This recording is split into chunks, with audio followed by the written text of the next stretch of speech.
Last year, the Corvette missed the 10 best cut after the C7's 2-year run. Perhaps the intoxicating influence of the 650 horsepower Z06 would have helped the Corvette gain enough votes for another year, yet by then GM had raised the price above our $80,000 cap. Enter the Grand Sport, which mates the regular Corvette powertrain to the chassis of the mighty Z06 while avoiding a major price increase. You can park a GS in your driveway for as little as $66,445, exactly $10,000 more than the base car and nearly $15,000 less than the Z06. We all heard it, the GT350 busts through its first 2 gears quickly enough that the raspy moans it makes at low revs are fleeting spine tinglers. Running to 60 miles per hour takes only 4.3 seconds. But rev it out in higher gears, and the engine sounds as if it's munching on itself, ready to rocket some pistons through the hood. None of that comes through the exhaust, however. From outside, the GT350 sounds the way a Jackson Pollock painting looks.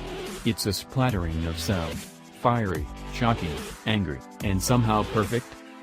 Below 4,000 revolutions per minute, the GT350 lacks the Corvette's D12 torque. Swing the needle past 8,000 revolutions per minute and tap the 526 horsepower, though, and it's hard not to think that maybe that Chevy V8 belongs in a pickup.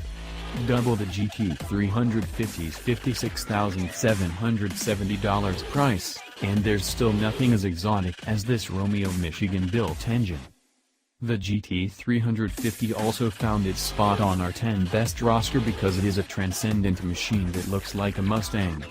Senior technical editor and GT350 advocate Casey Colwell summed it up: there are arguments for both, but the GT350 is by far the most complete car. I drove the Grand Sport and the GT350 back-to-back twice to come to that conclusion. The Ford is more desirable, more practical, and cheaper. It's okay with enough of us that the engine isn't easy listening. You don't want a car like that to make the equivalent of elevator music anyway. As unnecessary as it is wonderful, this engine transforms the Mustang into something esoteric. If all this means that we have 2 V8 cars with similar missions and pricing, so be it. We're living in halcyon days for performance cars, and our votes reflect that. After all, the big V8 deserves its own place next to jazz and the television sitcom as a uniquely American art form.